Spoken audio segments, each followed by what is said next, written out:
Olá, que a graça e a paz do Senhor Jesus esteja sobre você, sobre a sua casa, sua família e sua vida.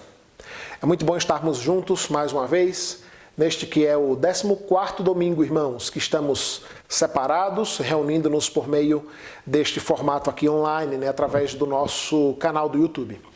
Nós continuamos louvando e bendizendo a Deus neste dia do Senhor, mesmo separados, por meio deste dia que foi feito exclusivamente para o nosso descanso e edificação espiritual.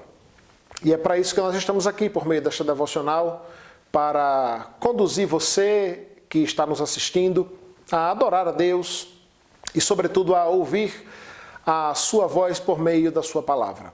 Vamos ler o Salmo 133, que diz assim, Salmo 133, este que é um salmo, um cântico escrito pelo rei Davi.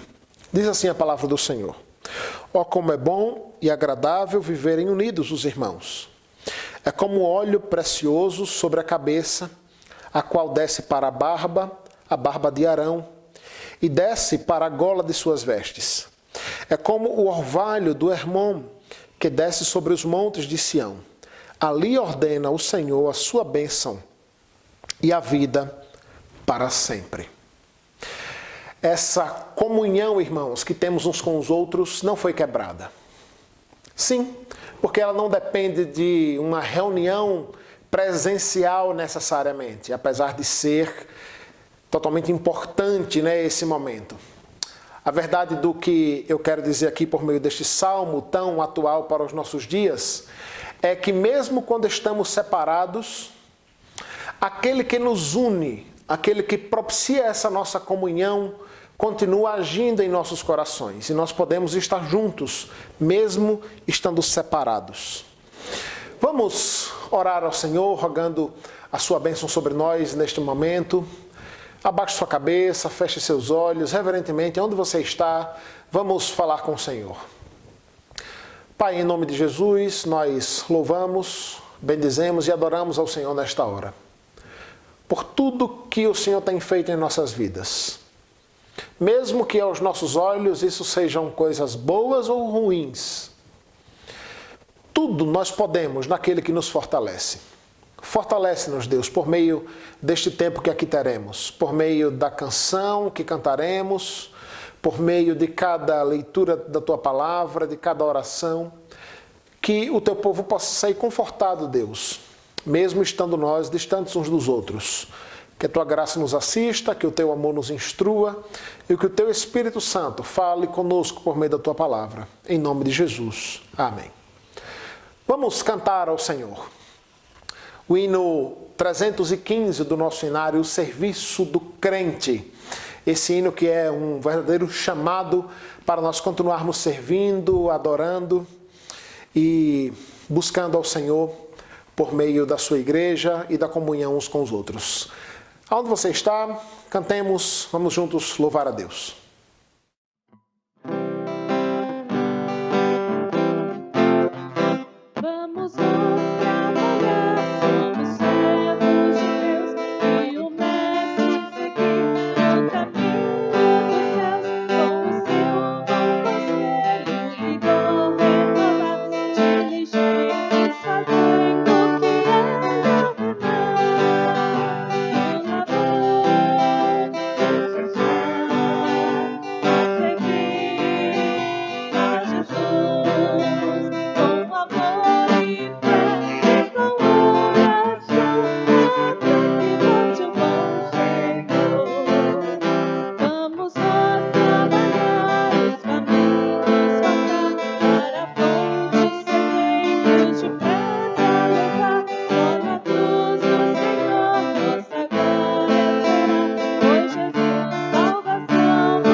sua Bíblia comigo no Evangelho de Marcos, capítulo 1. Nós iremos ler os versos 14 e 15. Estamos dando continuidade a esta série de sermões, série de mensagens, de exposições no Evangelho de Marcos. E hoje chegamos aos versos 14 e 15 do capítulo 1. Esse texto narra o início do ministério de pregação do Senhor Jesus. É aqui que nós temos o primeiro relato do Senhor Jesus, de fato, pregando, proclamando o Evangelho, oficialmente, assim, para multidões, ou para algumas pessoas. Marcos, capítulo 1, iremos ler dos versos 14 e 15 apenas. Diz assim a palavra do Senhor. Depois de João ter sido preso, foi Jesus para a Galileia, pregando o Evangelho de Deus, dizendo: o tempo está cumprido e o reino de Deus está próximo. Arrependei-vos e crede no Evangelho. Vamos orar. Santo Deus, Pai eterno, nós rogamos e pedimos humildemente que o Senhor fale conosco por meio da Tua palavra. Traga a nossa atenção, a concentração voltada para a Tua palavra e para o entendimento da mesma. Que cada um de nós, sendo a habitação do Teu Espírito, possamos interpretar a Tua Escritura e aplicá-la às nossas vidas. E que também, Deus, por meio desta exposição, o Senhor possa trazer luz, entendimento, conhecimento doutrinário e prático às nossas vidas. Transforma-nos, Deus, pela Tua palavra. Converte o nosso coração. Converte as nossas vidas. Gera verdadeiro arrependimento em nós. Isso que é a mensagem central do Evangelho. Que a Tua graça nos assista nesta hora, a mim e a cada um dos meus irmãos que ouvem essa mensagem, onde quer que ela chegue, Deus. Em nome de Jesus. Amém. Muito bem, irmãos. Esse então, como eu disse na introdução, é o primeiro relato de Jesus pregando o Evangelho.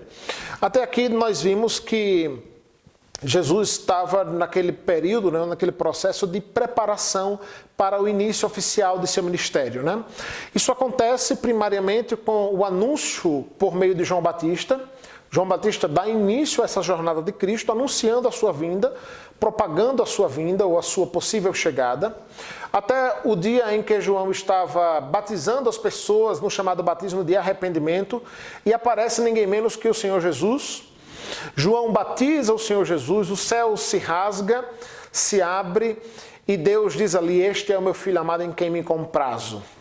Nós vimos nos domingos anteriores que depois disso Jesus é impelido, impulsionado pelo Espírito Santo a ir para o deserto, aonde ali é tentado por Satanás durante 40 dias, mais especificamente nos últimos dias, depois que ele teve fome e sede, ele é tentado a transformar pedras em pães, é tentado a pular de um penhasco para que os anjos o acolham, e é tentado a se prostrar. Satanás tem a audácia de pedir que Cristo se prostre diante dele em troca de bens, de riquezas, ou de terras, ou de posses. Jesus repreende Satanás, vence as tentações, e o texto que se segue é este do Senhor Jesus, então, voltando para a Galileia pela segunda vez, eu vou explicar isso, voltando para a Galileia pela segunda vez, pregando o Evangelho, repetindo as palavras que o próprio João Batista repetia, falava, pregava no deserto, O tempo está cumprido, o reino de Deus está próximo, arrependei-vos e credes no Evangelho. O texto começa aí no verso 14, dizendo que, então, depois de João ter sido preso, Jesus foi para a Galileia. João não é outro senão o próprio João Batista, que havia pregado e anunciado essa chegada do Messias e a mensagem de salvação por meio do batismo de arrependimento. João é considerado, irmãos, o último profeta do Antigo Testamento.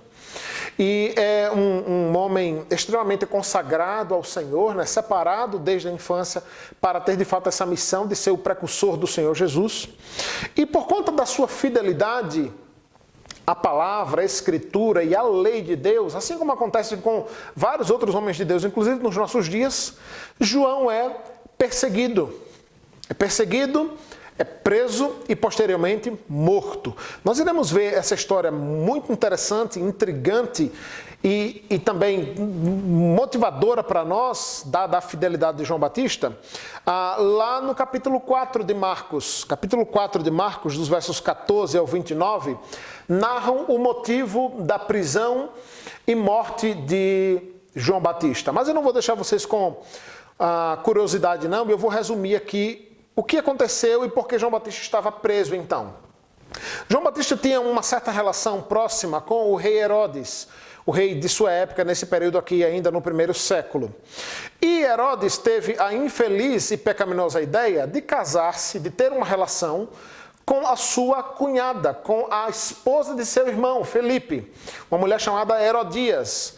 E quando soube disso, João Batista se levantou como uma voz da verdade para denunciar o pecado e propagar aquilo que era correto diante de Deus, né? E diz o texto que esse texto é narrado em todos os evangelhos, né? Tanto em Mateus, Marcos, Lucas e também em João. E o objetivo de João aqui era mostrar a Herodes que isso se tratava de um adultério, né? Era algo errado, algo pecaminoso diante de Deus. Diz o texto que Herodias ficou extremamente chateada com isso e queria matar João Batista, queria vê-lo morto. E o texto de João é bem interessante. Diz que Herodes temia matá-lo porque ele de fato era um homem muito piedoso, muito consagrado a Deus. E as pessoas o tinham como um grande profeta. Politicamente falando, isso não seria tão bom também para Herodes. Mas, posteriormente, Herodias deu um jeito disso acontecer. No aniversário de Herodes, Herodias manda que sua filha vá lá e dance. Isso era um tanto comum, né, nessa cultura, talvez você já tenha visto em algum filme de época, né? Ela vai lá e dança para o rei Herodes e para os seus convidados. E parece ter sido uma dança muito magnífica, porque diz o texto, narrando essa história lá em João, que Herodes se volta para essa moça e diz assim: olha, eu fiquei muito alegre, muito satisfeito com essa sua dança, e você pode pedir o que você quiser. Peça o que você quiser que eu te dou. Até a metade do meu reino, se você pedir, eu te dou. Eu fico pensando que espécie de dança foi essa, né? Que faz com que o rei prometa a metade de seu reino, caso ela pedisse. O texto de Marcos nos mostra que essa moça vai lá e pergunta à mãe o que ela quer. E a mãe, sem pensar duas vezes, diz: eu quero a cabeça de João Batista. Eu quero a cabeça de João Batista. Porque ela tinha um grande ódio de João Batista por conta do que ele andava dizendo acerca do relacionamento promíscuo, né, adúltero dela com Herodes. O final você já sabe: João é morto, aonde estava preso ali, é decapitado e tem a sua cabeça entregue para Herodias como consequência de sua fidelidade a Deus, né? É nesse contexto aqui, né, que Jesus diz que volta para a Galileia depois de ter sido preso. Depois de ter sido preso, então, Jesus volta para a Galileia. Só olhando para o contexto geográfico aqui, né? Inicialmente, Jesus estava em Caná da Galileia, né? Que Jesus realiza, então, o seu primeiro milagre, né? O seu primeiro milagre. O texto diz que ele, lá em João, né, no capítulo 2, dos versos 1 a 11, é interessante porque Marcos não registra essa passagem, né, desse famoso primeiro milagre, quando Jesus transforma a água em vinho. Ele estava em Caná da Galileia. Depois ele vai para Jerusalém, é onde acontece a purificação do templo. Isso também está lá em João. Essa purificação do templo também não é registrada aqui no Evangelho de Marcos. Ainda em Jerusalém, ele tem aquela conversa com Nicodemos. Os irmãos lembram? Nicodemos perguntando a ele: mas como pode um homem velho voltar a nascer? Ele volta para o ventre de sua mãe? Aí Jesus disse: olha, importa que o homem nasça de novo, e etc. É aquela conversa que ele tem então com Nicodemos. Quando João estava sob custódia, né, aqui preso, então Jesus fica sabendo, né, do reboliço, da insatisfação das autoridades, sobretudo aqui dos fariseus, e o quartel-general em Jerusalém já estava sabendo dessa fama de Jesus pregando esse evangelho. Inclusive, é interessante que o rei Herodes, quando sabe de Jesus pregando o evangelho, alguns chegam a achar que João Batista tinha ressuscitado. E até perguntam, olha, acho que João Batista ressuscitou, tem alguém pregando o evangelho de salvação por meio do batismo e batizando as pessoas. Não é? É aí que a gente tem o relato dessa história da morte de João Batista, porque Herodes pergunta, não, mas eu mandei matar João Batista, não pode ser João Batista. Era Jesus. Então, Jesus, sabendo ali do perigo que corria da sua própria vida, Jesus então se retira da região ali de Jerusalém e vai então para a região da Galileia. Não é? É nessa viagem, inclusive, irmãos, indo para a Galileia, que ele tem um encontro, o famoso encontro com a mulher samaritana, naquela conversa que ele tem à beira do poço de Jacó. Lembram dessa história? Ele diz, mulher, dá-me de beber. E ela diz, olha, como pode eu, sendo mulher, e dar de beber a vós, etc. Então, e Jesus já evangeliza aquela mulher. É daí que surge aquele famoso texto, né? Que Deus procura adoradores que o adorem em espírito e em verdade. Nessa conversa com a mulher samaritana, enquanto ele ia para a Galileia, depois de saber que João havia sido preso. Sabe o que é interessante observar aqui, irmãos? É que talvez aqui nós tenhamos um bom exemplo de Jesus no que se refere à estratégia de evangelização. Porque por meio de um olhar rápido, o que Jesus estava fazendo não era outra coisa senão fugindo de possíveis consequências de atentados à sua vida por meio das autoridades de Jerusalém. Perceba que quando ele sabe da prisão de João, ele vai para a Galileia. Através de um olhar rápido, talvez até pense que ele estava fugindo, né? Em parte estava. Por um motivo muito simples, irmãos. Cristo seria morto. Mas aquela não era a hora. Aquela não era a hora de ser preso. Vocês entendem? Aquela não era a hora de ser torturado, de ser morto. Ele iria se entregar, mas aquele não era o momento. Então, sabendo desse rebuliço, desse alvoroço, da prisão de João e posterior morte, Jesus então se retira para a Galileia. Nesse intervalo acontecem todas essas coisas que eu narrei aqui. Ele transforma água em vinho, purifica o templo, tem essa conversa com Nicodemos e justamente no caminho para a Galileia, passando por Samaria, se você depois tiver uma oportunidade, existem belos mapas no Google, né, ou em Bíblias, que mostram os trajetos por onde Jesus passou, né?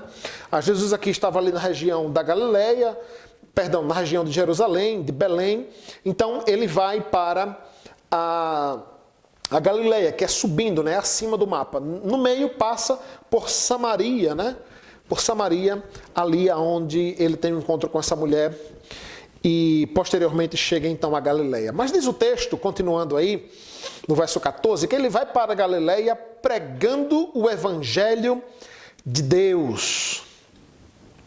Pregando o evangelho de Deus. Jesus, então, irmãos, inicia aqui o seu ministério terreno de pregação do Evangelho, de anúncio do Evangelho. E o que é o Evangelho? O Evangelho não é outra coisa, eu já disse isso aqui em sermões anteriores, isso é uma palavra bem conhecida, né? Evangelho é quase que uma transliteração do grego, né? Eles não traduziram quando algumas palavras acontecem muito isso, né? Não há uma tradução, mas uma transliteração. Evangelho vem do grego, né? Evangelho, que não é outra coisa senão boa nova, boa notícia, boas novas, coisas boas. E era isso que Jesus vinha anunciando, esse evangelho de Deus, essa boa nova.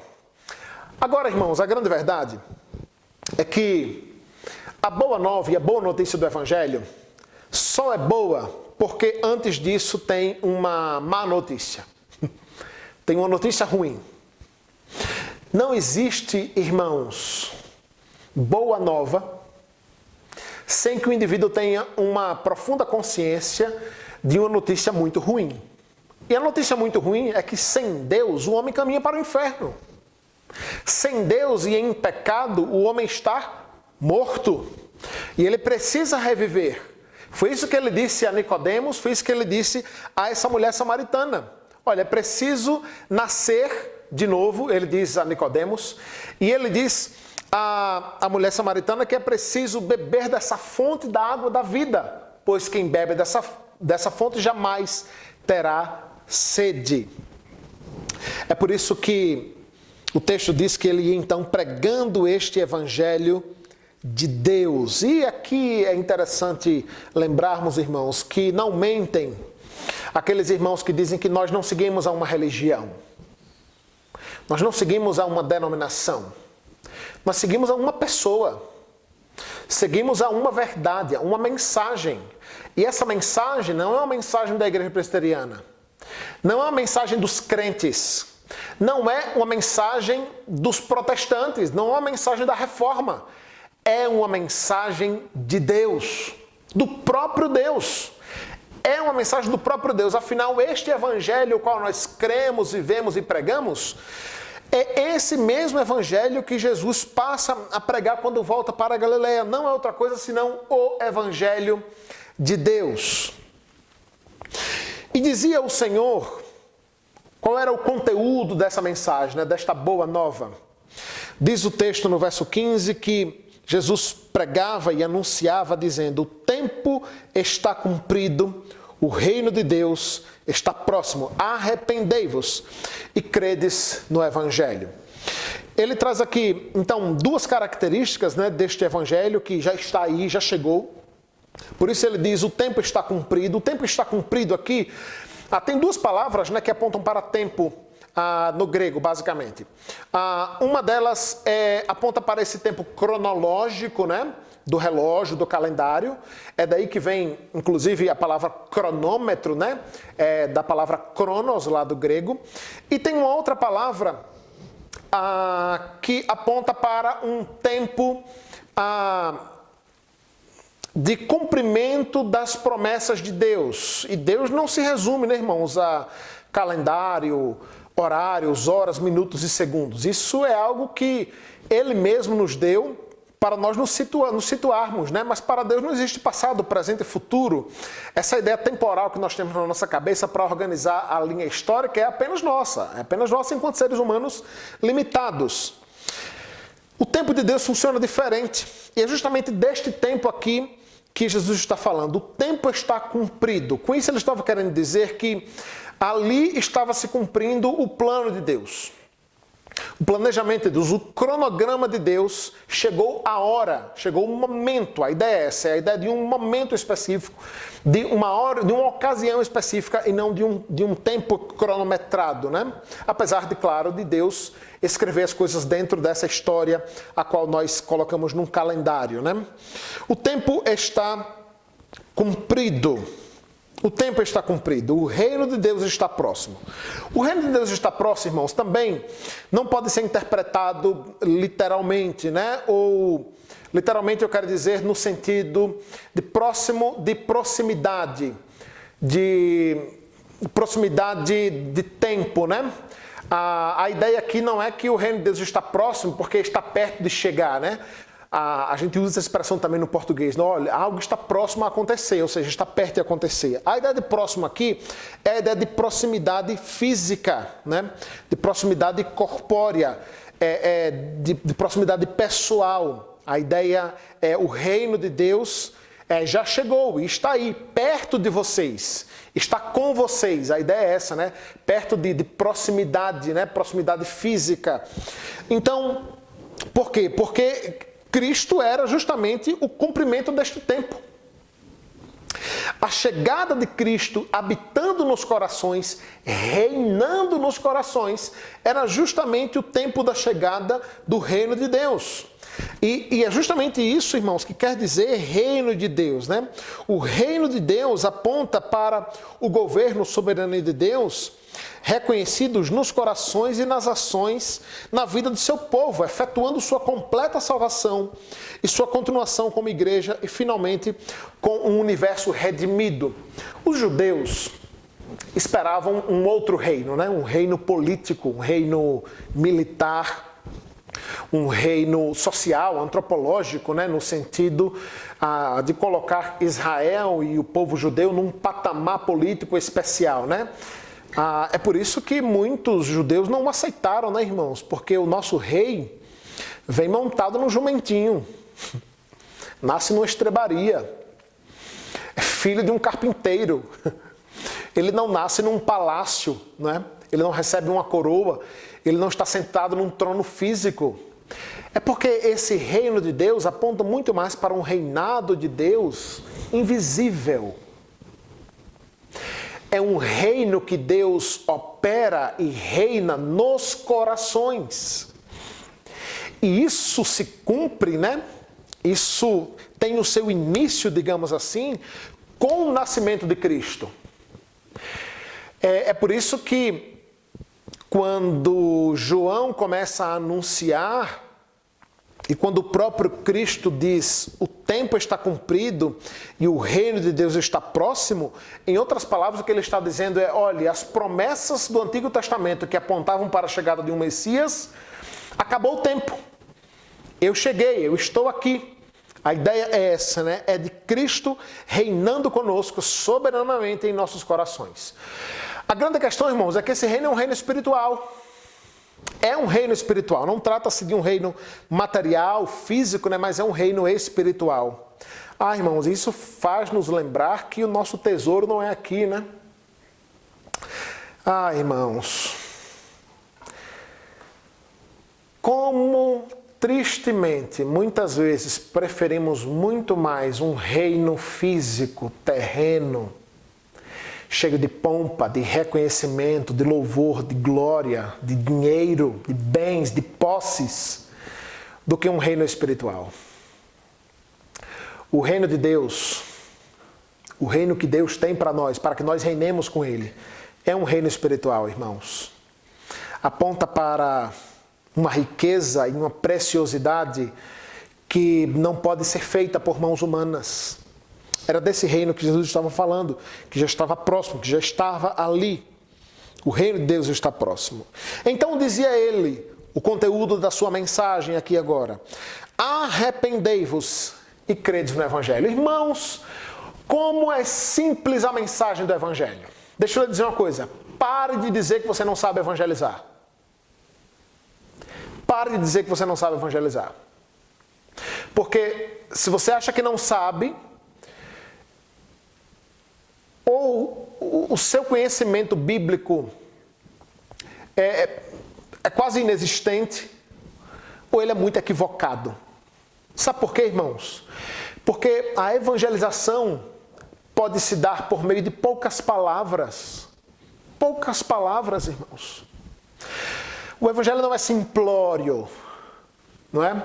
Ele não é algo ínfimo, né? Ele não é algo pequeno, ele não é uma mensagem fútil, mas ele é simples, de fácil entendimento, de fácil compreensão, que se resume a essas palavras, que foram as palavras de João Batista, aqui repetidas pelo próprio Cristo, aqui apresentadas em 2 verbos: arrependam-se e creiam. Arrependam-se e creiam. 2 palavras-chave para a evangelização, para a apresentação do Evangelho de Deus. E sem estas coisas, irmãos, não existe evangelho. Não há evangelização. Deixa eu tocar num ponto aqui que parece ser polêmico. E é de fato. Mas é uma triste verdade. Este mesmo evangelho, irmãos, é o evangelho que deve ser pregado diária e constantemente por nós, em tempo e em fora de tempo. Contudo, deve ser pregado com essas mesmas características, esse mesmo evangelho que foi pregado por João, que foi pregado por Cristo, convocando as pessoas de modo amoroso, mais enérgico, ao arrependimento, à conversão. Mais que dizer às pessoas que Deus as abençoe e que Jesus as ama, nós precisamos dizer que elas precisam entregar suas vidas a Cristo para que sejam transformadas pela mensagem do Evangelho. A nossa oração é que esse Evangelho continue transformando a sua vida, continue mudando a sua existência e que Deus use a mim e a você também como instrumentos dele para que essa mensagem continue sendo propagada. Temos tido uma oportunidade de ouro, irmãos, em nossos dias, anunciando essa palavra, essa mensagem por meio das nossas redes sociais, por meio dos grupos, por meio deste canal. Portanto, engaje-se nessa grande missão que nós temos para continuarmos propagando este evangelho, para que dele e somente dele seja toda a honra, toda a glória e todo o louvor.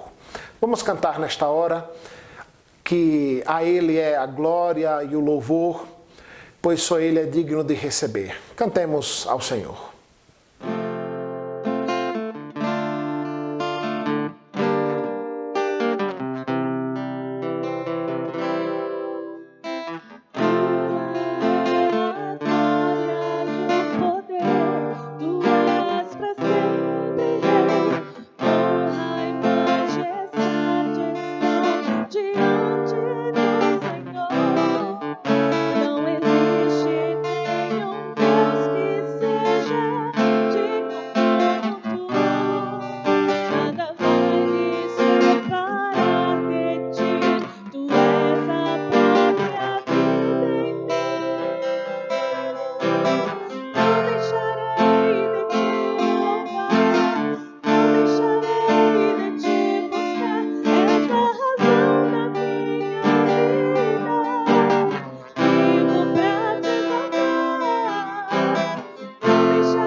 Vamos orar ao Senhor.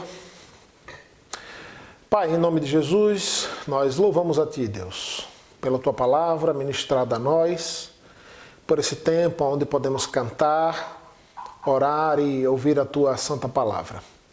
Pedimos, Deus, que o Senhor nos abençoe durante esta semana, durante esses dias que temos vivido em quarentena, em meio a essa pandemia. Rogamos que o Senhor continue protegendo e livrando a cada um de nós, sobretudo os nossos irmãos do grupo de risco, os nossos idosos, aqueles doentes crônicos, as crianças. Abençoa a nossa igreja, Deus.